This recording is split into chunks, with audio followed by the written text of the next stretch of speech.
श्रीमद्भागवत महापुराण समुद्र मंथन भाग 2। हे सब जीवों की रक्षक महादेव जी, हे समस्त प्राणियों के अंतर्यामी शिव जी, हम सब आपकी शरण हैं। आप त्रिलोकी को जलाने वाले इस उत्कृष्ट विष से हमारी रक्षा कीजिए। हे देव, आप ही एक ऐसे देवता हैं जो समस्त संसार के बंधन और मुक्ति के स्वामी हैं। हे विभो, हे भूमन, आप स्वयं ज्ञान युक्त हैं।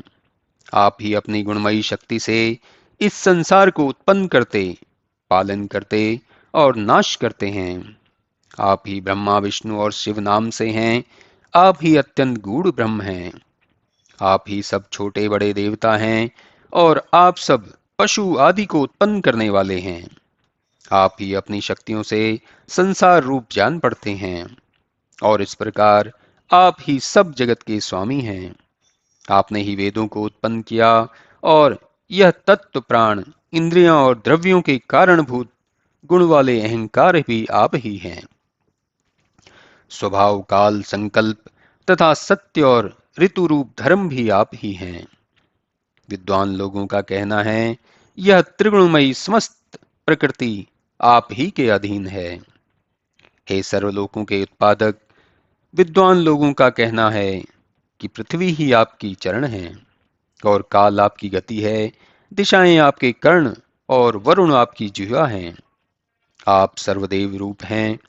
हे भगवान, आकाश आपकी नाभि है, वायु आपका श्वास है, सूर्य आपका नेत्र है और ऊंचे नीचे जीवों का आहार स्थान आपका शरीर है तथा चंद्रमा मन और आकाश आपका शिरोस्थान है।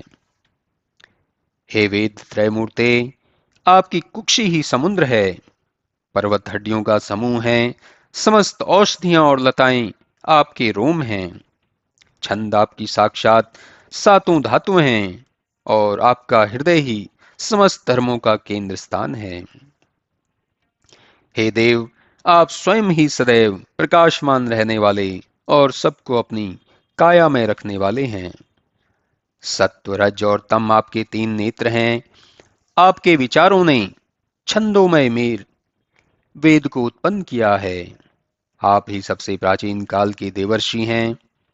हे गिरित्र, आपकी सर्वश्रेष्ठ ज्योति तक समस्त लोकपाल ब्रह्मा विष्णु और इंद्र भी नहीं पहुंच सकते।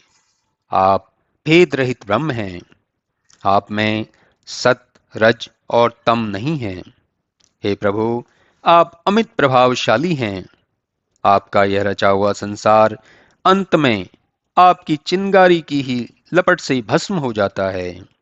इसको नष्ट करने में आपको तनिक भी प्रयत्न नहीं करना पड़ता।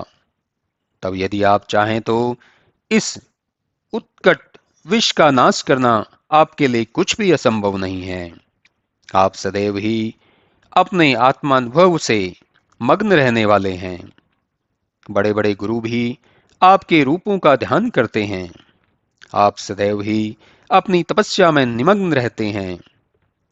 जो निर्लज लोग आपको पार्वती के साथ इस प्रकार देखकर आपको शमशान में रहने के कारण क्रूर और हिंसक समझते हैं, वे मूर्ख आपकी लीला को नहीं जानते।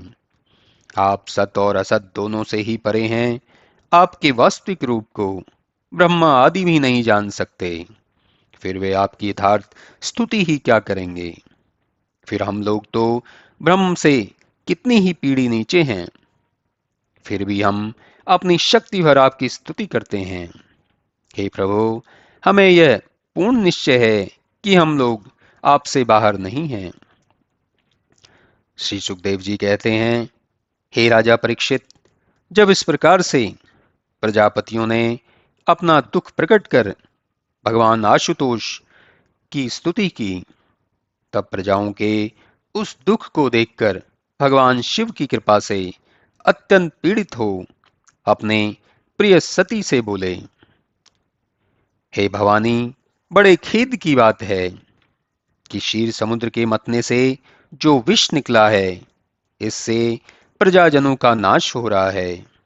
देखो, ये प्रजापति मेरी शरण में आए हैं। समस्त प्रजाएं अपने प्राणों की रक्षा चाहती हैं। अब मेरा कर्तव्य है कि मैं इन्हें अभय करूं, क्योंकि सामर्थ्यशाली पुरुषों का यही कार्य है कि वे दीनों का परिपालन करें। साधु लोग अपने क्षणभंगुर प्राणों से भी दीनों की रक्षा करते हैं।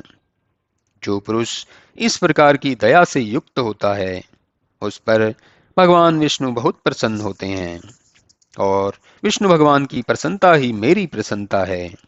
अतः अब मैं समस्त विष का पान कर जाऊंगा। यदि मेरे कारण प्रजाओं की रक्षा हो जावे, तो यह विष मुझे पी लेना चाहिए। श्री सुखदेव जी कहते हैं, इस प्रकार सती से कहकर भगवान शिवजी उस विष को पीने लगे, तो सती ने भी उन्हें वैसा करने से मना नहीं किया और उसे हर्षपूर्वक स्वीकार किया। तदंतर प्राणियों की रक्षक महादेव जी ने सर्वत्र फैले हुए उस विष को अपने प्रभाव से हथेली पर रख लिया और प्रजाओं पर कृपा कर उसे पी गए। विष ने शिवजी पर अपना बल दिखाया। इससे उनके कंठ का निचला भाग नीला हो गया, किंतु उससे शिवजी की शोभा कुछ कम नहीं हुई, बल्कि और भी बढ़ गई, क्योंकि शिवजी का यह कर्म बड़े दयापूर्ण कर्म का सूचक है। प्राय ऐसा होता भी है कि सज्जन लोग दूसरों के कष्ट से आप कष्ट उठाते हैं। यही भगवान की सबसे श्रेष्ठ आराधना है। भगवान शिवजी के उस कर्म को देखकर दक्ष की कन्या सती जी ने और ब्रह्मा तथा स्वयं भगवान विष्णु ने उनकी प्रशंसा की। तब विष का पान करते समय शिव जी के हाथ से एक आध बूंद विष जो नीचे गिर गया था, उसे ही बिच्छू, सर्प और विष की औषधियों ने ग्रहण किया, तथा अन्य भी जो विष वाले जीव या वस्तुएं हैं, उनमें भी उसी का कुछ कुछ अंश आ गया।